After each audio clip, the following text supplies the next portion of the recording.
Hello, and welcome to today's Alchemy coffee break session. Today's topic will be aligning translations with Alchemy Catalyst.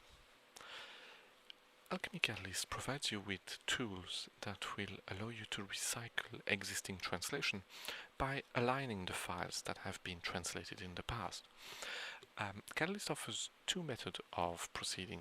You have the automatic alignment, which will allow you to align the files automatically, and Catalyst will do that by taking information from the way it passes the file, so its understanding of the file format and the structure of the file. So this type of alignment is very useful with paragraph-based segmented files, software files, and heavily formatted files. And then for cases where you need more control over the alignment, or maybe you need to correct options or choices made by the software, you have the interactive alignment, which will allow you to do those things by viewing the segmentation on both files and aligning them manually, or monitoring what Catalyst does and correcting it if it's required. I think the best thing to do will most likely be to show you how this works. So what we will do for our little example here is we will align a set of HTML page and an executable from English with their Japanese counterpart. So the first thing we will do is we create a new project, set the source and target languages to the source and the languages of our source and target file sets, in this case English and Japanese, and insert the source files into our TTK. So these are the files for which we do have the translation. Click on OK, and this is inserting all of the files. Because we're doing this for our legacy material, we don't need to align the CSS file either. So we now have the HTML pages and the executable in our TTK. At this stage, it's usually a good idea to save the TTK, so we have a file to which we can refer if anything was to go wrong.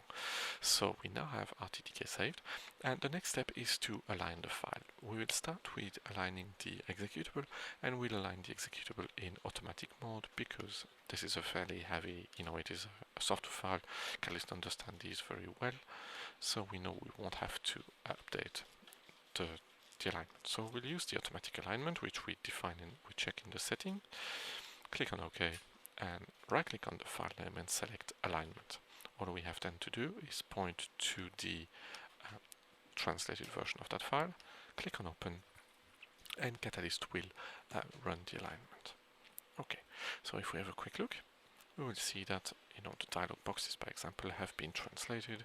We have the translation for the different string, and if we have a look at the visual view, you will notice that the coordinates have also been recovered. So because we are creating a TTK and we are using alignment, we will recover all of that post-processing information, all that resizing information, coordinates changes, and other things like this. We are creating a full object-oriented ID-based translation memory. It's quite important. So we have this executable aligned. Now let's work now on the HTML pages, and before we do that, we're going to move back to the interactive alignment. So we open the options, go to application alignment, select the interactive alignment, and click on OK. Right, let's align the first of our HTML pages. Right click, select alignment, and point to the translated version of the file. We can use the align at a folder level, and we will see that in just a moment. So this is the alignment window. And what does the alignment window show us? The first thing, we see the source file parsed and segmented, the target file parsed and segmented appear on this side, and then we have the 4 buttons that are going to drive the alignment. So sync scrolling will allow you to synchronize the scrolling of the 2 windows so that they're always at the same level. Start over allows you to cancel everything that's been done and restart from the view that you have currently in front of you. Align all allows you to get Catalyst to do an alignment pass on the whole file, and then you can verify and check. And next match will do it step by step. So in this case, because it's a small file, let's use the align all command, and then we can have a quick review and make sure that all of the segments have been aligned with the correct version, which is the case here. Because this is done, we're happy, we click on OK, the file is now aligned, and if I click on OK, you'll see the file appears translated because we've now matched the source and target segments, as you can see here. Let's try again using the next match or next segments option. So we point, right click on the file, select alignment, point into the translated file, click on open, the file opens. And now we'd use the next match option. And I click on next match, Catalyst aligns the first two. Yeah, this is what I want. And I can therefore verify. And then when I'm happy, I click on the next one, and then on the next one, then on the next one, and the next, and the next, and so on. And this allows me to make sure that Catalyst does it correctly on the spot. That's the case here. I can now click on OK and be quite happy. Actually, we're going to use the same method on the next file, just so I can show you that there is a very interesting feature in Catalyst. So if we go to next match here, this is fine. Catalyst is a 1-to-1, 1-to-1. But you will see obviously that when the string is empty, Catalyst spots that and will not align it with anything. And then in this case, Catalyst will notice that the string is actually translated by two segments. This is because of the structure, that the HTML format is heavily structured. Therefore, Catalyst is able to do quite a good job at aligning those. And if we look down, we'll see that the last item has been aligned as well. And we can select finish this and click on OK, and our file has now been aligned as well. Okay, so these are the kind of functions you have when the alignment happens as good as it can, when everything is perfect. Obviously it's not the case all the time, so let's have a look at what happens when we align this file here using the interactive alignment.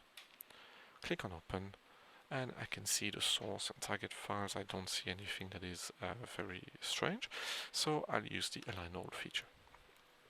Now, when I review this alignment, I will suddenly notice that this file here is actually, this segment here is actually aligned with an empty segment, which obviously is a problem. So I'll go back up and see that, well, actually this should be with this one, but it seems here that something in the structure of the file has confused Catalyst and is aligned these two segments with this one, which can happen sometimes if the file structure is slightly different. So what I want to do is I want to cancel the alignment from this point on and then redo it manually, or at least correct it manually, and then go back to the automatic one. So I would right click on the option here, and I have four options. I can remove the link that I have currently selected. I can remove all of the links, which is the same as clicking on the start over button. I can stop the alignment here, just go through that one in a second, or I can remove the links from this point. This is what I want to do, so I'm just going to remove all the links. And now I can correct my alignment by simply dragging onto each segment with its expected translation. Whenever I'm done, I can continue going to next match, and this will go back to the automatic alignment and allow me to let's say monitor what Catalyst is doing. So here I'm quite happy. Now just a quick note on the third item, which is stop alignment here. This would be for a file where the first half of the file would be the actual translation of the source file, and then maybe the second half of the file, or from a specific point in the file down to the end. This is more like a list of news. So even though the structure would be identical in the source and target file, the text is completely different. You know that there is no translation to be gained from there. In order to not pollute your translation memory, you can simply go to the start of the news section, by example, and say stop the alignment here. This will stop Catalyst and prevent Catalyst from creating TM items that would be incorrect. So here we've completed the file. We click on OK, and our files are now aligned. So as we mentioned earlier, you are in automatic alignment able to align a folder. So to do that, we just revert back to the automatic alignment by going into the options, application alignment, select automatic alignment, and then what we'll do is we'll align the rest of the HTML folder by right-clicking and selecting alignment. I will then just point to the Japanese version of that HTML folder and click on OK. And as you can see, Catalyst will align all of the files inside the folder and the subfolders. Because Catalyst is an object-oriented translation memory tool, it will also align images. Whereas if it finds two images with the same name but different sizes, different CRC checksum, it will consider the translated one to be the translation of the source and store them in the translation memory as well. So here we've completely done the alignment and we now have a fully translated TTK. At this stage I can save it and use that TTK as a translation memory. Now, since Catalyst 9, we also have the Alchemy TM format, which allows me to use to create this translation memory format using the cleanup expert. So what I will do here, select the cleanup expert, and I will point to the file I just created, which is in my demo folder called alignment.ttk, and I will create a translation memory which we'll call transmem. Click on open, and then I will run the cleanup expert, and this will clean up all of the translated content into my TM file. The advantage of using a TM file is it's a more efficient format because we are not keeping the binary blob, the items that allow us to rebuild the files that we have in the TTKs. So once this is complete, I can go into my demo folder and you will see that we have a TTK file which is 3.6 megabyte and the relevant equivalent TM which is 1.5, so it's a bit under half the size, making it that little bit more efficient. And as a conclusion, we can say that you can use Catalyst to align existing translated material, and this will allow you to create an ID-based Catalyst TM. To do so, you have two methods. You can use the automatic alignment, which is especially recommended for ID-based files and structured files, or the interactive alignment, which will then give you that extra control over the way the alignment is done. It's probably more better designed for sentence-based segmented files. If you have any questions on the topics we've covered today or any other topic linked to Catalyst, please don't hesitate to contact us at info@alchemysoftware.ie. In the meantime, thank you very much for attending this coffee break and have a nice day. Goodbye.